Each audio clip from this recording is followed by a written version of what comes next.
भोलेनाथ मित्रों, अगर आप सब भी मेरी तरह भगवान शिव के अनन्य भक्त हैं तो मेरे चैनल को सब्सक्राइब करें और कमेंट सेक्शन में जय भोलेनाथ जरूर लिखें। जय भोलेनाथ, जय श्री राम। होई है सोई जो राम रचि राखा, को करी तर्क बढ़ावे शाखा। अस कही लगे जपन हरि नामा, गई सती जहाँ प्रभु सुख धामा। श्री राम जय राम, जय जय राम। सीता राम जय सीता राम। मेरे द्वारा व्यवस्थित की गई जागृत चौपाई के क्रमानुसार यह मेरी 12वीं चौपाई है, जो कुछ इस प्रकार से है।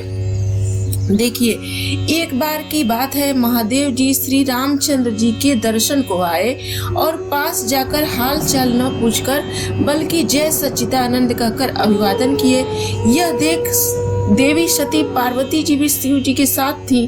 पार्वती जी को यह बात विचित्र लगी कि देवादिदेव एक साधारण राजकुमार को सच्चिदानंद कह रहे हैं। शिव जी ने उन्हें समझाने का प्रयत्न किया कि जिसे वह साधारण मानव समझ रही हैं, वह त्रिलोकेश श्री हरि हैं, परंतु परमेश्वर की माया से सती तो मति भ्रम में है। महादेव को आशंका हो गई है, किंतु वह इसे हरि इच्छा ही मानते हैं, क्योंकि वही है सोई जो राम रचि राखा। भगवान की जो इच्छा है होगा वही, होना वही है जो श्री राम ने रच रखा है। फिर व्यर्थ का चिंतित क्यों होना। लागन और उपदेश जदपि कहूँ शिव बार बहु, बोले बिहसी महेशु हरि माया बलु जानी जिया। शिव ने बहुत बार समझाया, भगवान भोलेनाथ माता पार्वती को कई बार समझाए कि जिनको आप सामान्य मनुष्य समझ रही हो, मनुष्य नहीं, भगवान त्रिलोकेश स्वयं श्री हरि हैं। फिर भी सती जी के हृदय में उनका उपदेश नहीं बैठा। उनके मन में शंका पनपती जा रही थी। तब महादेव जी मन में भगवान की माया का बल जानकर मुस्कुराते हुए बोले, अगर हे पार्वती, आपके मन में अगर इतना बहुत संदेह है तो आप जाकर परीक्षा क्यों नहीं ले लेती। जब तक तुम मेरे पास लौट आओगी तब तक मैं इसी बड़ की छांव में बैठा हूँ। बुद्धि का प्रयोग करके सोच समझकर वह कार्य करो जिससे तुम्हारे मन में आया यह अज्ञान जनित भारी भ्रम भली भांति मिट सके।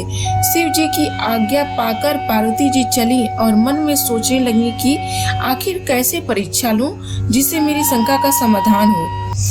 इहा संभव असमन अनुमाना, दक्ष सुता कहूँ नहीं कल्याणा।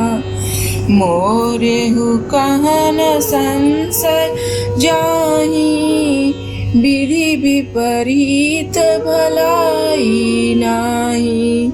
श्री राम जय राम, जय जय राम। सीता राम जय सीता राम। इधर शिव जी मन में मुस्कुराते हुए अनुमान लगा लिए कि दक्ष कन्या सती अविवेक के कारण अपने अज्ञान का त्याग करने वाली हैं। जब मेरे समझाने से भी मन का संदेह दूर नहीं होता, अब मालूम होता है कि अब सती का कुशल नहीं है। जो कुछ प्रभु राम ने रचा है, देखिए भगवान शिव कह रहे हैं, जो त्रिलोकी नाथ है वो स्वयं कह रहे हैं प्रभु श्री राम को कि जो कुछ प्रभु राम ने रच रखा है वही होगा। व्यर्थ की बात बढ़ाने का कोई लाभ नहीं। हम मनुष्यों को सोचने से कोई नहीं होगा। जो राम ने रच रखा है, जो जिस समय पे होना है वह होकर रहेगा।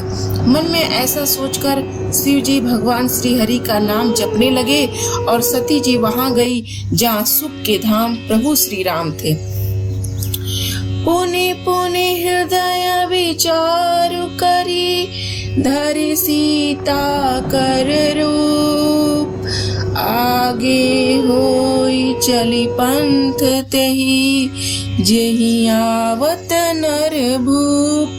देखिए पार्वती जी बार बार अपने मन में सोची और मन में विचार किया कि सीता जी का ही रूप धारण कर ली और उस मार्ग की ओर आगे आगे बढ़ने लगी जिससे उनके मतानुसार मनुष्यों के राजा श्री रामचंद्र जी चले आ रहे थे। स्त्री स्वभाव का असर माता सती अपनाकर क्या करने लगी कि उन सर्वज्ञ साक्षात श्री राम के सामने भी सती जी छिपाव करना चाहती हैं। अपनी माया के बल को हृदय में बखान कर श्री रामचंद्र जी कोमल वाणी से बोले। देखिए भगवान परमात्मा श्री राम है, अंतर्यामी, सब कुछ जान जाते हैं। जोरी पानी प्रभु किन्न प्रणाम, पिता समेत लिन्ह निज नामु। कहूँ बहोरी कहाँ वृष के तू, विपिन अकेली फिरऊँ के हेतु। श्री राम जय राम जय जय राम, सीता राम जय सीताराम।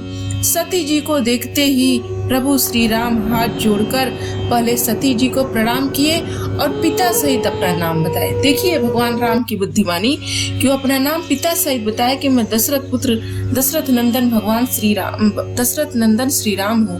फिर पूछे वृष के तू शिव जी कहाँ है, यहाँ वन में अकेली किस लिए फिर रही है। फिर माता पार्वती को क्या महसूस हुआ ये आगे की वीडियो में आपको पता चलेगा। अगर जय भोलेनाथ, अगर मेरा यह वीडियो आपको पसंद आया हो तो मेरे चैनल को तुरंत सब्सक्राइब करें और बेल आइकन को दबाना मत भूलें, जिससे मेरी सारी आने वाली वीडियो की नोटिफिकेशन आपको मिलती रहे।